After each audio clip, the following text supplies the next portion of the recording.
Le soleil se levait lentement au-dessus du village sec de Sindala, dans le nord d'un pays d'Afrique de l'Ouest.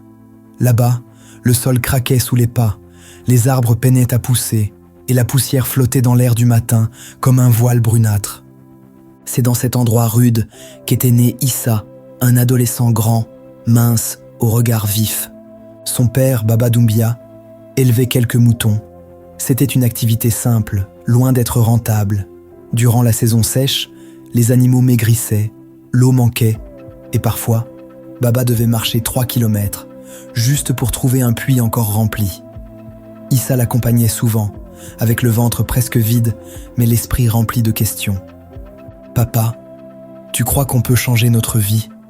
demandait-il parfois. Baba souriait, usé mais tendre. « Fils, un homme sans rêve est déjà mort dans son cœur. Continue de rêver. » Issa rêvait, oui. Mais il avait aussi faim. Et la faim, il la connaissait mieux que quiconque.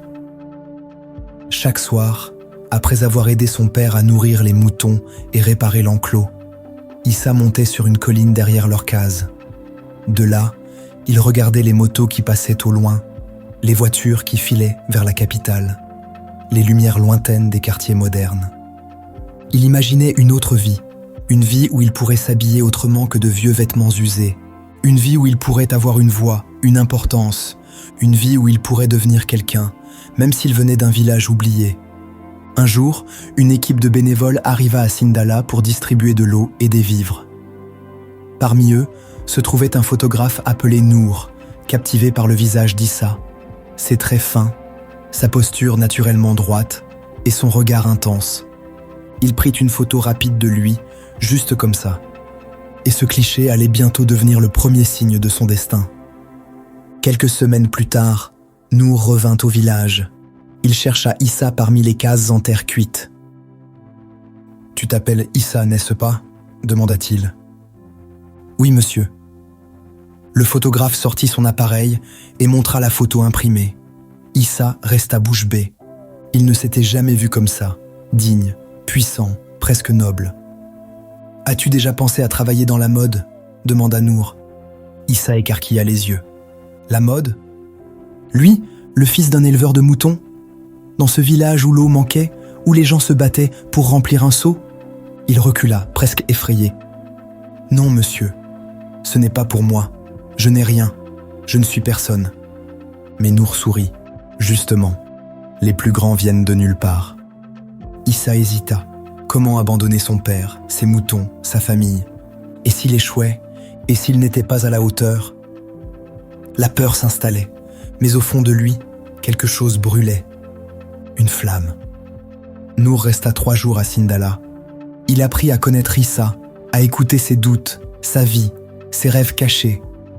Le dernier jour, il lui dit « Je veux t'aider, je peux t'emmener à la capitale pour une formation, pour des castings, si tu acceptes. » Issa sentit son cœur battre plus fort. C'était comme si le destin lui tendait la main. Il en parla à son père. Baba resta silencieux un long moment, puis il dit « Va, mon fils. La vie ne donne pas 2 fois la même chance. Je peux gérer les moutons. Toi, tu dois gérer ton avenir. » Issa pleura cette nuit-là. Il n'avait jamais quitté son village. Mais l'aube marquerait le début de son voyage. La capitale était un autre monde. Les immeubles, les voitures, les klaxons, les foules. Issa se sentait perdu, petit, mal habillé. Le premier casting fut un fiasco. On lui demanda de marcher, il marcha mal. On lui demanda de poser, il tremblait. Les autres modèles rirent doucement de son hésitation. Le soir, dans la petite chambre que Nour lui avait prêtée, Issa serra les dents. Peut-être qu'ils ont raison, je ne suis pas à ma place. Mais Nour entra, sourit et dit « La première fois n'est jamais parfaite. Continue. Tu es unique. Les gens uniques finissent toujours par briller. » Alors Issa recommença. Jour après jour, heure après heure, il s'entraînait à marcher dans le couloir, à poser devant un miroir, à tenir son regard, à croire en lui. Le 2e casting fut encore un échec, le 3e aussi, le 4e, presque. Les agents lui disaient « Trop mince, trop timide, pas assez sûr de lui. » Le moral d'Issa s'effondrait. Son ventre était souvent vide. Il sautait des repas pour économiser. Parfois, il se couchait en serrant une bouteille d'eau contre son estomac pour calmer la faim. Mais chaque fois qu'il pensait abandonner, il se souvenait de la colline de Sindala, du sourire de son père, du regard qu'il avait sur la photo. Et il se relevait. Le tournant arriva un jour de pluie. Un styliste célèbre cherchait un nouveau visage pour sa prochaine campagne. Nour imposa doucement Issa. Le styliste l'observa longuement, lui demanda de marcher. Issa marcha, calme, droit, avec la dignité de son père, avec le courage de son village, avec le feu de ses rêves. « Ce garçon, je le veux », dit enfin le styliste. C'était la première victoire.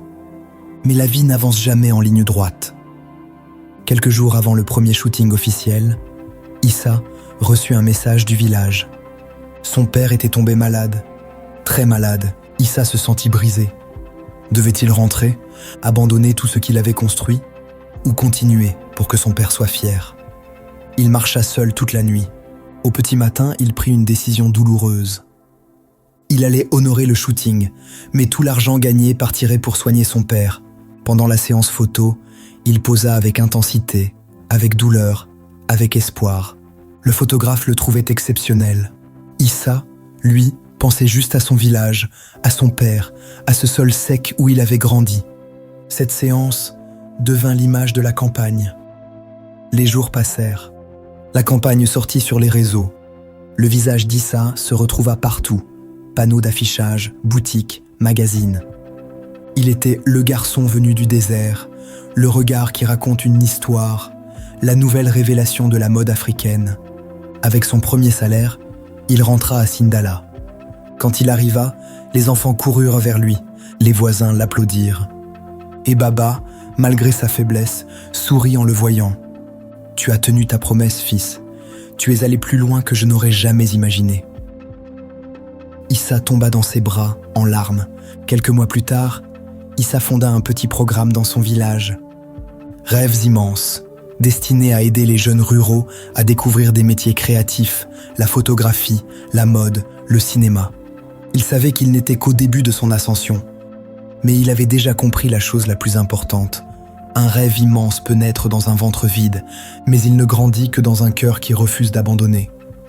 Même quand on vient de loin, on peut aller très loin.